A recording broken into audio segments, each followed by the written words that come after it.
दोस्तों और स्वागत है आपका आपके अपने ही यूट्यूब चैनल बीएड एग्जाम पर BEd exam by Ajit Singh. तो जी हाँ दोस्तों, जैसा कि अभी आप देख पा रहे होंगे, आज का वीडियो आपके लिए यूजफुल होने वाला है। अभी हम आपके टॉपिक से, आपके सिलेबस से, आपके सब्जेक्ट से रिलेटेड कुछ बात नहीं करने वाले, लेकिन ये जो प्रश्न अभी हम लोग डिस्कस करेंगे, आपस में चर्चा कर रहे हैं, वो आपके एग्जाम के पॉइंट ऑफ व्यू से बहुत ही जरूरी है, क्योंकि मैं कई बार देखता हूं इससे संबंधित आपको बहुत सारे प्रश्न हैं। तो आइए वीडियो को स्टार्ट कर लेते हैं। लेकिन अगर आप अभी नए हैं चैनल पे, तो चैनल को सब्सक्राइब करना बिल्कुल भी ना भूलिएगा। और अगर इंग्लिश में कंटेंट देखना चाहते हैं, आपके एग्जाम्स की तैयारी करना चाहते हैं, पीडीएफ के नोट्स आपको चाहिए, तो मेरे दूसरे चैनल जहां की सारा कंटेंट आपको इंग्लिश में ही मिलता है, उसके लिंक को आप क्लिक करिए और हमारे नए चैनल को सब्सक्राइब करिए। सब्सक्राइबर बढ़ेंगे तो मैं ज्यादा मोटिवेट होऊंगा और आपको ज्यादा से ज्यादा कंटेंट वहां पर दे पाऊंगा। खैर, बात करते हैं आज के इस बहुत ही ज्यादा इंपॉर्टेंट टॉपिक को। यहां पर हम देखेंगे कि हाउ टू स्कोर 100% मार्क। ठीक है, पहला क्वेश्चन होता है कि भाई हम एग्जाम्स में जो सारे क्वेश्चंस को कैसे अटेम्प्ट कर सकते हैं, कैसे 90 आउट ऑफ 90 मार्क्स के क्वेश्चन को अटेम्प्ट कर सकते हैं और इसमें मैक्सिमम स्कोर कैसे कर सकते हैं। तो दूसरा प्रश्न, सबसे पहला प्रश्न तो हमारा यही होता है कि हाउ टू स्कोर 100% मार्क्स, मतलब कि जितने क्वेश्चन हैं सब अटेम्प्ट करने हमको, यानी सारे क्वेश्चन को अटेम्प्ट करना, एक भी नंबर का क्वेश्चन हमको छोड़ना नहीं। दूसरा, कम समय में सिलेबस को कैसे पूरा करें, ये भी इंपॉर्टेंट है। इसके ऊपर मैंने एक डिटेल वीडियो भी बनाया है, आप उसको भी चेक करिए, लेकिन यहां पर भी मैं आपको जरूर बताता हूं। और ये बहुत ही इंपॉर्टेंट है दोस्तों। देखिए, अभी आप पूरा सिलेबस हर बार नहीं पढ़ सकते और शायद पूरा सिलेबस पढ़ने की जरूरत नहीं होती। मैंने कभी भी अपने पूरे एकेडमिक कैरियर में कभी पूरा सिलेबस नहीं पढ़ा है। कारण यह है कि जो भी पढ़ता हूं मैं उस पर फोकस्ड रहता हूं, तो वो भी मैं आपको स्ट्रेटेजी अभी बताता हूं। दूसरा, how to write good answer, ये इंपॉर्टेंट है। अगर आप एक अच्छा उत्तर नहीं लिख सकते प्रश्न का, तो आपको अच्छे अंक क्यों मिलेंगे। अगर आप बहुत सारा उत्तर में कुछ भी लिख देते हैं तो भी उत्तर नहीं मिले, तो मैं आपको बताता हूं अभी कैसे करना है। ऐसे करें सभी प्रश्नों का अटेम्प्ट, मतलब कि हम किस प्रकार से, किस तरह से है कि करें कि हमारा एक भी क्वेश्चन जो है आपका मिस ना हो। और दूसरा, सेक्शन ए बी सी में कौन सा सेक्शन पहले करें, कौन सा सेक्शन बाद में करें, किसमें कितने वर्ड्स लिखें, क्या करना है, वो सारी चीजें हम लोग अभी 1 by 1 करके डिस्कस करते हैं। तो देखिए दोस्तों, सबसे पहले मैं आपको यही बताना चाहूंगा, आप जितने भी कैंडिडेट से, हर एक कैंडिडेट 100% मार्क्स स्कोर कर सकता है। स्कोर का मतलब 100% जो क्वेश्चन आए थे उसको अटेम्प्ट कर सकता है। वो ये क्वेश्चन इन सारे के आंसर्स में जुड़ा हुआ है, तो ये फाइनली हम इसका आंसर करेंगे जब इनको समझ पाएंगे। देखिए, सबसे पहले दोस्तों आपको मैं ये बताऊं कि जो भी आपका सिलेबस है, आपका जो भी सब्जेक्ट, अगर आप 3rd सेमेस्टर के स्टूडेंट हैं, 1st सेमेस्टर के स्टूडेंट हैं, किसी भी सेमेस्टर के स्टूडेंट हैं, आपको आपके सिलेबस का नॉलेज होना चाहिए। तो सबसे पहला काम हम भी करें, अगर आपके पास समय कम है, आप क्वेश्चन को उठाकर देखेंगे तो आपने 3 सेक्शन देखे होंगे। देखिए, आपके हमारे एग्जाम्स में क्या होता है, सेक्शन ए, बी और सी। अब सेक्शन ए जो होता है, ये तो हमारा 2 मार्क्स का होता है और यहाँ पे सारे क्वेश्चन हमको अटेम्प्ट करने होते हैं, तो यहाँ पे हमारे पास कोई ऑप्शन नहीं होता है। ठीक है, लेकिन जब हम आते हैं सेक्शन बी में और सेक्शन सी में, आपने देखा है दोस्तों, सेक्शन बी में कुल मिलाकर आपको 5 प्रश्न करने होते हैं और इसमें आपके ऑप्शन भी होते हैं। तो 5 प्रश्नों के एक एक ऑप्शन के साथ 10 प्रश्न हो गए। तो टोटल आपको अटेम्प्ट कितना करना है, 5। क्वेश्चंस कितने मिले हुए हैं आपको, 10।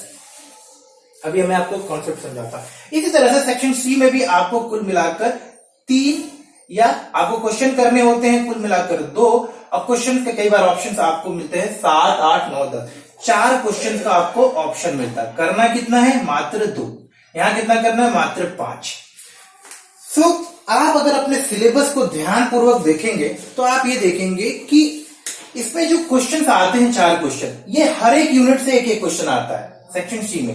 इसी तरह से सेक्शन बी में अगर आप देखेंगे तो हर एक यूनिट से आपको क्वेश्चंस आते हैं। इन 10 क्वेश्चन में हर एक यूनिट से 2-2 क्वेश्चन, अप्रोक्सीमेटली 2, कहीं से कई बार 1 भी आता है, लेकिन आप देखेंगे कि हर एक यूनिट से 1 क्वेश्चन तो आपको जरूर आता है। तो आपको इस इक्वेशन को समझना है, ये मेन चीज अगर आप समझ गए ना, तो आपका ये वाला काम हो जाएगा। समझिएगा, सेक्शन ए, मान लीजिए आपने यूनिट 1 पढ़ा। आपने क्या पढ़ा है, आपके सिलेबस का, जो भी आपका सिलेबस है, आपने अपने सिलेबस का यूनिट 1 पढ़ लिया। यूनिट 1 पढ़ लिया आपने, बहुत अच्छे से तैयार कर लिया, ठीक है, आपने बहुत अच्छे से, आपको कोई भी क्वेश्चन वहां से छूटने वाला नहीं। तो आप क्या करोगे, सेक्शन बी से तो आपने 5 प्रश्न करने थे, आपने 2 पहले डन कर लिया। यूनिट 1 से भी 2 प्रश्न आएंगे, मान लिया एक ही आता तो भी एक क्वेश्चन डन कर लिया। चलिए अब इसी तरह से आप यूनिट 2 कर लो। यूनिट 2 को भी अगर आपने अच्छे से तैयार कर लिया तो आपके 2 क्वेश्चन और माइनस हो गए। आपको करने हैं टोटल 5 प्रश्न, 2 और आपने यहां से कर लिया। अब बचता है मात्र 1। अब ज्यादातर कोई भी आप सब्जेक्ट ले लें, कम से कम 4 या 5 यूनिट तो हैं। तो अगर आप यूनिट 3 में अच्छा कमांड रखते हैं, यूनिट 4 में अच्छा कमांड, और अगर यूनिट 5 है तो इन तीनों में से आप कम से कम 2 क्वेश्चन तो कर ही सकते हैं। तो मेरा कहने का मतलब कि आप ध्यान रखिए कि अगर कोई भी सिलेबस जो है आपका, आप सिलेबस को ध्यान में रखते हुए कोई भी 3 या 4 यूनिट पकड़ लीजिए, पूरे सिलेबस का 70 to 80% सिलेबस पकड़ लीजिए और मतलब उसको फोकस में रखिए जो आप अच्छे से समझ पा रहे हैं और आपको लगता है कि इसमें मेरा अच्छा कमांड है, और उसको ज्यादा बेहतर करिए। आपको अगर आप 1 यूनिट छोड़ भी देंगे ना, कोई प्रॉब्लम नहीं है। क्यों? क्योंकि यहां से ही तो आप 5 प्रश्न यहां से आपको मिलने वाले हैं। मान लीजिए 5वें यूनिट से भी आपका 1 प्रश्न यहां पे था 10 क्वेश्चन में, लेकिन आपको तो सिर्फ 5 ही करने हैं ना। तो आपने तो 5 क्वेश्चन जो है यहां से 1 2 3 यूनिट से, या 1 2 4 यूनिट से, 1 2 5 यूनिट से, किसी 3 या 4 यूनिट को कवर करके भी कवर कर लिया। तो ध्यान रखना है, जरूरी नहीं कि पूरा सिलेबस पढ़ा जाए। आपको ये देखना है कि मुझे अगर 5 क्वेश्चन करने हैं तो कौन से 3 या 4 सिलेबस का आप फोकस रखिए। 70 to 80% आप अपने सिलेबस के ऊपर देखिए। सिलेबस जब भी आप पढ़ेंगे 70 से लेकर 80% सिलेबस में भी आप सारे 100% क्वेश्चंस को अटेम्प्ट कर सकते हैं। आप समझ पाए होंगे मैं बताना क्या चाह रहा हूं कि यूनिट 1 से अगर 2 क्वेश्चन आ गया, यूनिट 2 से भी 2 क्वेश्चन आ गया, और यूनिट 3 से भी, बचे इन दोनों यूनिट से भी क्वेश्चन आएंगे, लेकिन क्योंकि आपको पहला दूसरा तीसरा यूनिट तो पहले से तैयार है, तो आपने तो यहीं से अपना सेक्शन भी पूरा कंप्लीट कर लिया। इसी तरह से यहां तो मात्र 2 ही क्वेश्चन करने होते हैं। अगर आपका यूनिट 1 2 3, एक और बात मैं आपको बता रहा हूं कि अगर यूनिट 1 2 3 करते हैं किसी भी सब्जेक्ट का, तो आपके 70% क्वेश्चन सेक्शन सी से, मतलब 70 क्या, मैं तो बोलता हूं 100% क्वेश्चन आपके अटेम्प्ट हो जाते हैं। क्योंकि कोई भी सब्जेक्ट जो है उसका पहला दूसरा और तीसरा यूनिट बहुत इंपॉर्टेंट होता है, तो वहां से 1 या 2 क्वेश्चन तो आने ही है। तो पहले दूसरी और तीसरी यूनिट भी किसी भी सब्जेक्ट का अगर आप पढ़ लेते हैं, सेक्शन सी में आपको और कुछ पढ़ने की जरूरत नहीं है, तो कोई भी 3 यूनिट आप अच्छे से तैयार कर लीजिए। सेक्शन सी में आपका दोनों क्वेश्चन आप इजीली अटेम्प्ट कर सकते हैं, इजीली अटेम्प्ट कर सकते हैं। तो मात्र 70 to 80% सिलेबस कवर करके भी आप अपना 100% जितने भी क्वेश्चन आते हैं ना, सब अटेम्प्ट कर सकते हैं। तो करना क्या है, कोई भी 3 से 4 यूनिट जो आपको अच्छे लगते हो, जिसमें आपका अच्छा कमांड हो, जिसका आपके पास में अच्छे नोट्स और कंटेंट हो, उसको रेडी करिए। 1 यूनिट जो आपको टफ लगता है उसको छोड़ दीजिए, कोई बात नहीं है। आपको जब टाइम मिले तब उसको तैयार, कोई ऐसे 4 यूनिट उठा लीजिए जिनको आपको लगता हो कि आपको पढ़ने में आसान है, आप उसमें अच्छा कमांड रखते हैं, उसके पास आपके पास स्टडी नोट्स हैं, आपके पास नोट्स आपने बनाए, उन 4 यूनिट्स को कवर करिए। आप देखिएगा एक भी क्वेश्चन नहीं छूटेगा। और ये मैं अभी अपने अनुभव से ही बता रहा हूं, और जो भी स्मार्ट स्टडी करते हैं लोग ऐसा ही करते हैं।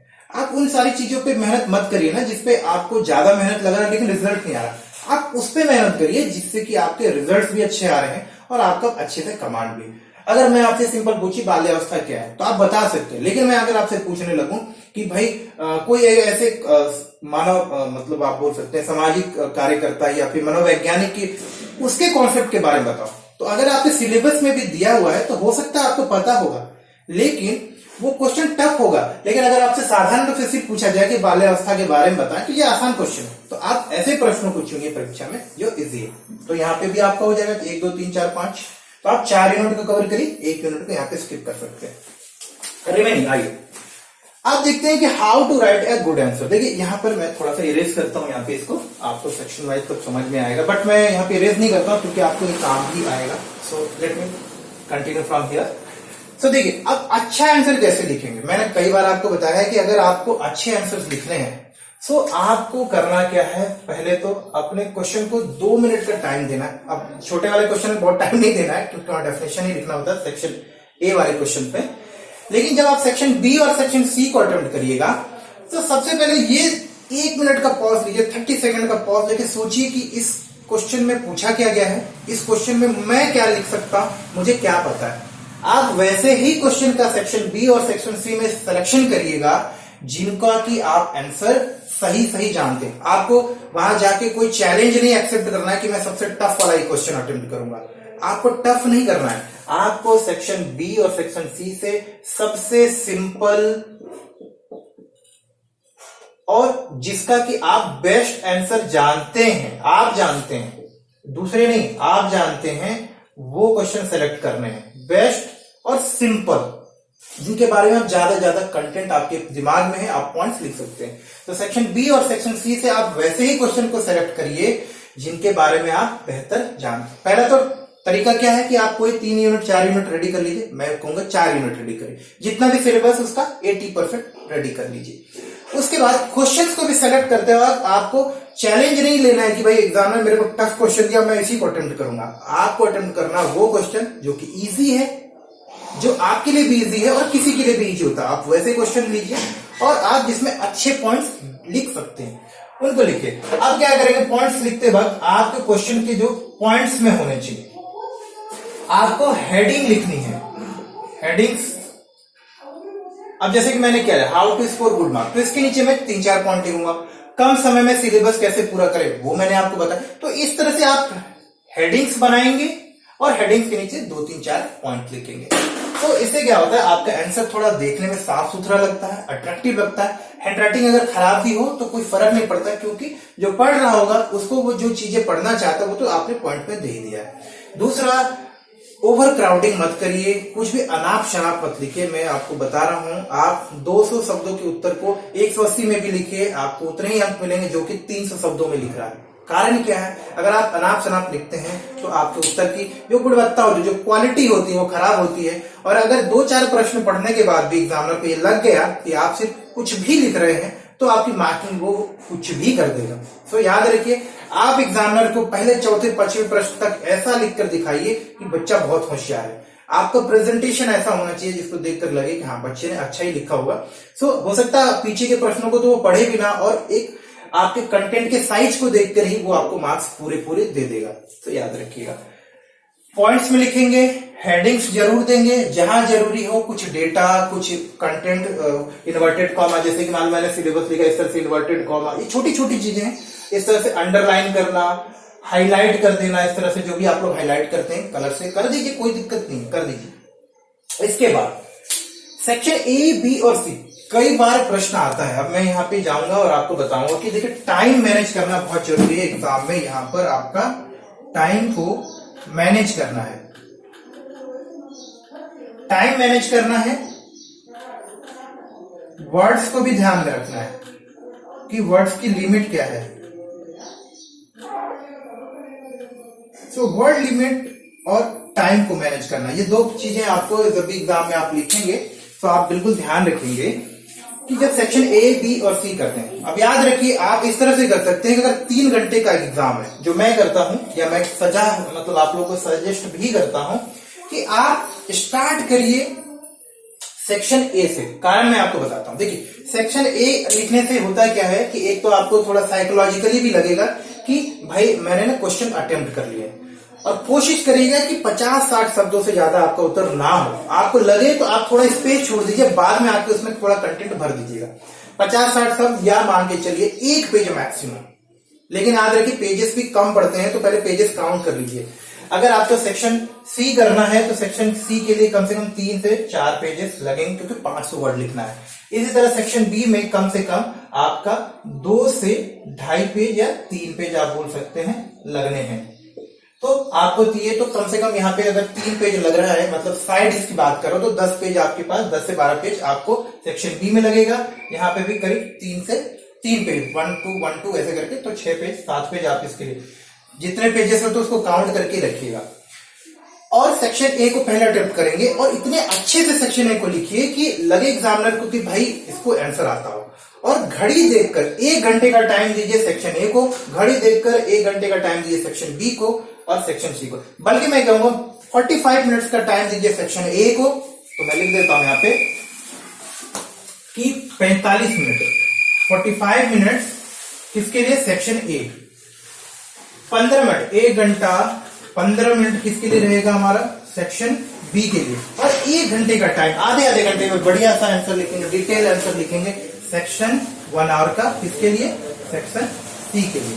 तो सेक्शन सी में लिखेंगे, 1 घंटे का हम लोग पूरा समय देंगे सेक्शन सी के लिए, अच्छे से लिखेंगे। सो इस तरह से आप सेक्शन ए से स्टार्ट करिए, सेक्शन बी और सेक्शन सी में जाइए। इस तरह से क्वेश्चन को आप अटेम्प्ट कर सकते हैं।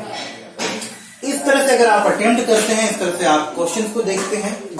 एक चीज और मैं बताऊंगा आपकी क्वेश्चन को रिवाइज करने के संबंध में, जो मैं आपको बताना चाहूंगा, आप जो भी चीजें आप पढ़ते हैं उसको थोड़ा सा लिखने का प्रयास करिए, पॉइंट्स में लिखिए लेकिन उनको लिखिए।